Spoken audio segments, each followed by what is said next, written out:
Welcome, and thank you for watching the first episode of our Top Trends in Education video series. These videos are a series of discussions with industry experts that aim to shed light on current trends shaping the future of education. I'm Serena Sacks-Mandel, Chief Global Technology and Transformation Officer for Education at Microsoft. Today, we are going to talk about the intersection of technology and education and how digital learning experiences can help with educational equity. We're so excited to speak with Keith Krueger. Keith is the CEO of the Consortium for School Networking, a nonprofit organization that serves as the voice of K-12 school system technology leaders in North America. In 2016, Technology and Learning selected him as one of the Big 10 most influential people in EdTech. And the Center for Digital Education identified him as a top 30 technologist, transformer, and trailblazer. We wanted to talk with him about how the landscape of education is changing and how innovative technology can deliver quality education to students and educators.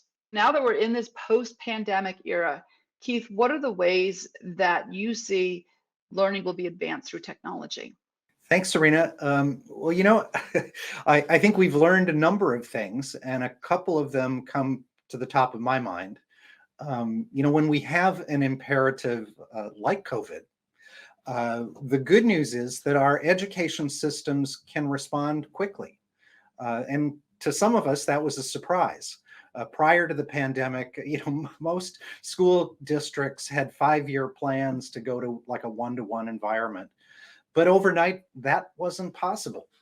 You had to be all hands on deck, and we had to ensure that every student could learn and they could do it from home. So that's definitely one thing. We also learned that equity was absolutely essential to be built into the system right from the start. Ensuring that 60% or 80% or 90% of students could learn wasn't good enough. We had to make sure that every student could do that. And what we found was that there really are deep inequities based on poverty, race, ethnicity, and certainly geography. A third thing that to me comes to mind is the importance of social emotional well-being. Whether you're a teacher, a student, a parent, everyone really needs that human connection. And, in the time of crisis, we found that you can't learn if you don't feel well. And so that has to be, and for those of us that work on technology and education, we really need to design that technology to make sure that it enhances and not gets in the way or diminishes our well-being. There was great points, Keith. I appreciate what you've been saying, and they're so true. And I think we need to learn the right lessons from the pandemic. It was traumatic in so many ways, but there were still silver linings, and you're helping us point those out. But what actions do we still need to take to achieve digital equity? So last year, during the last school year, we looked at what was the experience that students were having connecting to the school network at school versus what happens when they're at home. And the surprising thing that we found was that more connectivity happens when students are at home for learning than it does at school.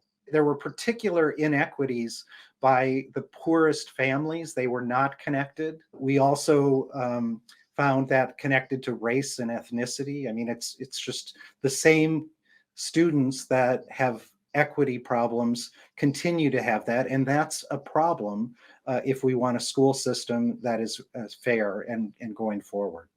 What are you seeing in terms of challenges, accelerators, and tech enablers? I know that's work that CoSN does every year, so we're finishing up some time here. What do you see in the outlook? What are the things that CoSN is finding now? That's a great question. You asked about, CoSN does this kind of annual global research project called Driving K-12 Innovation. For those who've been around a while, they may remember it called the K-12 Horizon Report. So this report is done with about 100 global experts. About 40% are from around the world, not from North America. So it is global.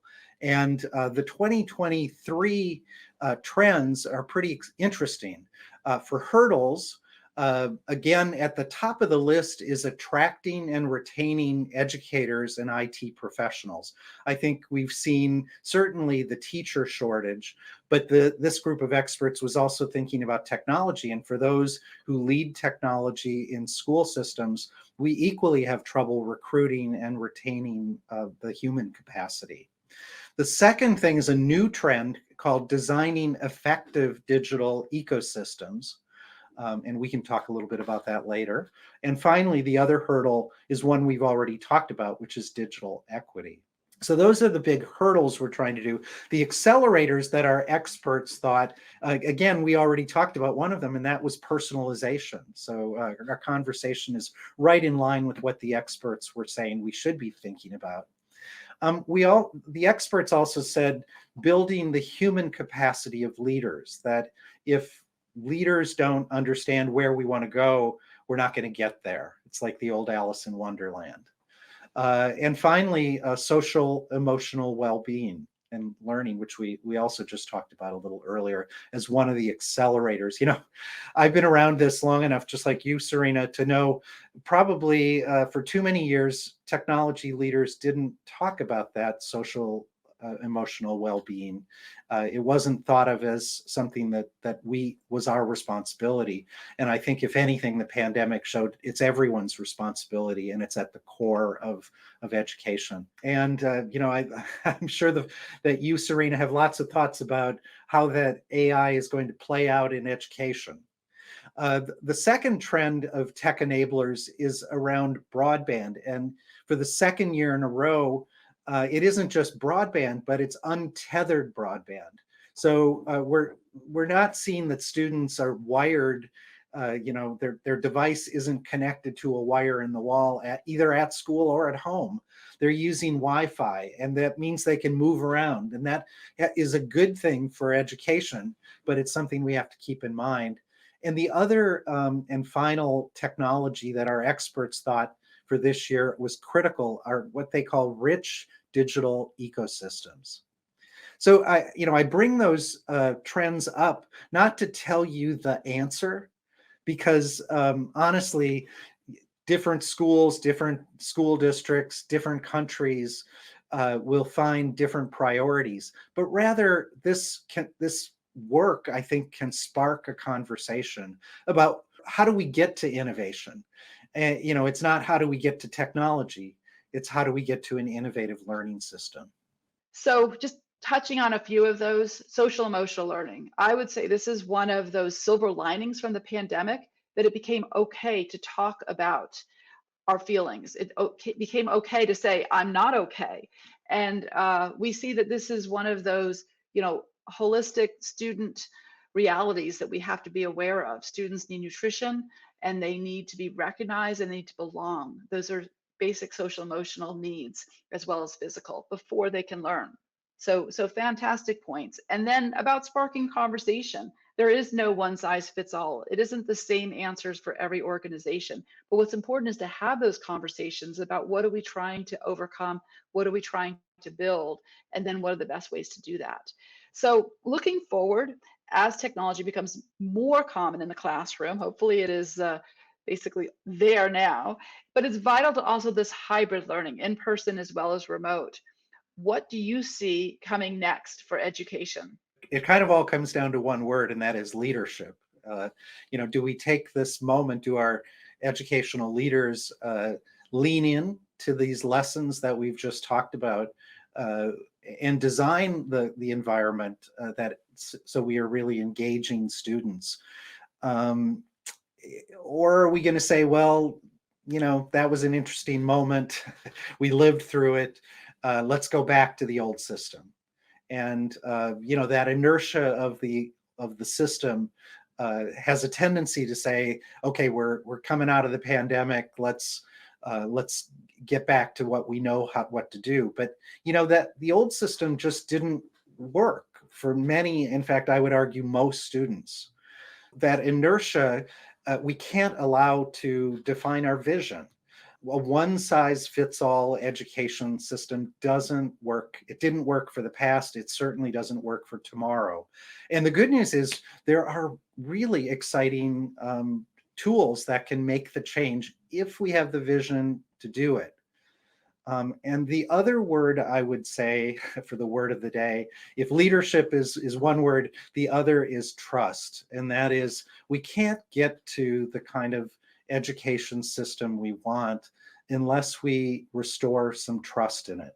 You know, when we look around the world, places where the education system seems to be working well is where parents and policymakers trust that educators know what they're doing. And frankly, even in the United States, in this period of lacking trust in so many areas, I think that parents do trust their local school, the teacher in the school, but we need to bring that to a greater level so that we're preparing students really for the future and not simply for the past. We need to create these attractive environments that meet students where they are and help them truly be educated and become lifelong learners. So that one size fits all just doesn't fit today anymore. And I agree with you that that trust is the foundation, is the bedrock of where we need to go. Keith, I want to just thank you so much for sharing your perspective. Just so insightful, things that we're both passionate and excited about. I want to continue the conversation as we usually do throughout the year. And if you're interested in hearing more perspectives on top trends in education, watch the rest of our series, which features other industry experts discussing the latest trends they're seeing at the intersection of technology and education. Please stay tuned, and I hope to see you again soon. Thank you.